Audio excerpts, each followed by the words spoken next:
ചൊവ്വാഴ്ച രാവിലെയോട് അടുക്കുമ്പോൾ വോട്ടിങ്ങിൽ വലിയ മാറ്റങ്ങളൊന്നും തന്നെ കാണാൻ സാധിക്കുന്നില്ല.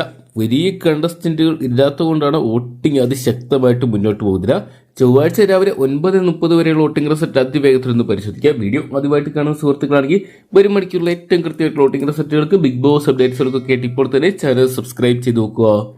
ഇഞ്ചോടിഞ്ച് വാശിയേറിയ മത്സരത്തിനെയാണ് സാധാരണ എല്ലാ എപ്പിസോഡിലും കാണുന്നതെങ്കിലും അല്ലെങ്കിൽ എല്ലാ വീക്കിലും കാണുന്നതെങ്കിലും ഈ ആഴ്ചയിൽ മാത്രം തണുപ്പൻ പ്രതികരണങ്ങളാണ് വോട്ടിംഗ് നടന്നുകൊണ്ടിരിക്കുന്നത്. എന്തൊക്കെയാണ് ഈ ഒരു മണിക്കൂർ വോട്ടിംഗ് പരിശോധിക്കുമ്പോൾ ഒന്നാം സ്ഥാനത്ത് രേണു സുധി തന്നെ തുടരുകയാണ്. രേണുവിന് വോട്ട് വലിയ രീതിയിലുള്ള ഒരു മുന്നേറ്റമൊന്നും ഇതുവരെ കാഴ്ചവെച്ചിട്ടില്ല. 18,497 എന്ന് പറഞ്ഞ വോട്ടിംഗ് സംഖ്യ ഉയർത്തി നിൽക്കുമ്പോൾ രണ്ടാം സ്ഥാനത്ത് ബിന്നിയുടെ മുന്നേറ്റം തുടർന്നുകൊണ്ടിരിക്കുകയാണ്. എന്തൊക്കെയാണ് ഫാമിലി സ്റ്റോറിയൊക്കെ പറഞ്ഞ് ബിന്നി പ്രേക്ഷകരെ കയ്യിലെടുത്ത് അവിടെ പിന്നെ ഗീതഗോവിന്ദ് എന്ന് പറഞ്ഞ സീരിയലിന്റെ സപ്പോർട്ടിന്റെ ബലത്തിൽ 16,219 വോട്ടുമായിട്ട് രണ്ടാം സ്ഥാനത്തേക്ക് മൂന്നാം സ്ഥാനത്ത് നമുക്ക് കാണാൻ സാധിക്കുക അഭിലാഷിനെയാണ്. അബിക്ക് നല്ല രീതിയിൽ തന്നെ വോട്ട് പിടിക്കാൻ സാധിക്കുന്നുണ്ട്. എന്തൊക്കെയുള്ള അബിയുടെ ജീവിത സ്റ്റോറി നല്ല രീതിയിൽ പ്രേക്ഷകരോട്ട് കണക്ട് ആയിട്ടുണ്ടായിരുന്നു.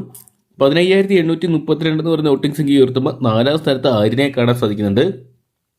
ആദ്യ ആഴ്ചകളിലൊക്കെ നല്ലൊരു കണ്ടസ്റ്റന്റായിട്ട് മുന്നേറി വന്ന ആര്യൻ ടോപ്പ് 5 എത്തുന്ന പ്രതീക്ഷിച്ചെങ്കിലും ഈ വീക്കെൻഡിൽ രാജേട്ടനെതിരെ സംസാരിച്ചത് വിനയായിട്ട് മാറിയിട്ടുണ്ട്. 13,654 വോട്ടോട്ട് നാലാം സ്ഥാനത്ത് നിൽക്കുമ്പോൾ അഞ്ചാം സ്ഥാനത്ത് ആതിരേനെ കാണാൻ സാധിക്കുന്നുണ്ട്. ആതിര നൂറ ജോഡികൾ സെപ്പറേറ്റ് ആയതുകൊണ്ട് തന്നെ വോട്ടിങ്ങിന് വലിയ ഇടിവാണ് ഇവർക്കുണ്ടായിരിക്കുന്നത്.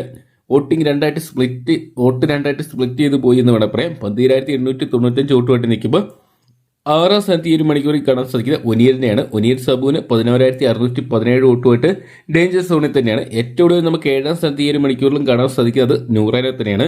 നൂറയ്ക്ക് 10,358 വോട്ടുകൾ സ്വന്തമാക്കാൻ സാധിച്ചിട്ടുണ്ട്. എന്തൊക്കെയാണ് ആദില നൂറ ജോഡികൾ ഒന്നിച്ച് നിന്നിരുന്നെങ്കിൽ വോട്ടിംഗ് ഒരുപക്ഷെ നമ്പർ 1 പൊസിഷനിൽ എത്താൻ സാധിച്ചേനെ. എന്തൊക്കെയാണ് നിലവിൽ ലഭ്യമായിരിക്കുന്ന അൺഒഫീഷ്യൽ വോട്ടിംഗ് റിസൾട്ട് ആണ്. അതുകൊണ്ട് തന്നെ ഇതിൽ മാറ്റങ്ങൾ സംഭവിക്കാം. എന്തൊക്കെയാണ് ഈ ആഴ്ച ഒന്നിലധികം ആൾക്കാരോ ബിഗ് ബോസ് ഹൗസിൽ നിന്ന് പുറത്തു പോകുമെങ്കിലും അത് പ്രേക്ഷകർ അംഗീകരിക്കുന്ന ആൾക്കാർ തന്നെയായിരിക്കും. കാരണം വോട്ടിങ്ങിൽ അത്ര സ്ട്രോങ് പ്ലേയേഴ്സിനെ ഒന്നും തന്നെ ഈ ആഴ്ച എനിക്ക് പേഴ്സണലി കാണാൻ തോന്നിയിട്ടില്ല. എന്തൊക്കെയാണ് നിങ്ങളുടെ അഭിപ്രായങ്ങൾ കമന്റ് ബോക്സിൽ പങ്കുവെക്കുക. അപ്പം ഒരു മണിക്കൂറിൽ ഏറ്റവും കൃത്യമായിട്ടുള്ള വോട്ടിംഗ് റിസൾട്ടുകൾക്കായിട്ട് ഇപ്പോൾ തന്നെ ചാനൽ സബ്സ്ക്രൈബ് ചെയ്ത് നോക്കുക. നിങ്ങളുടെ ഇഷ്ട ബിഗ് ബോസ് മത്സരാർത്ഥി ആരാന്ന് കമന്റ് ബോക്സിൽ പങ്കുവെക്കുക.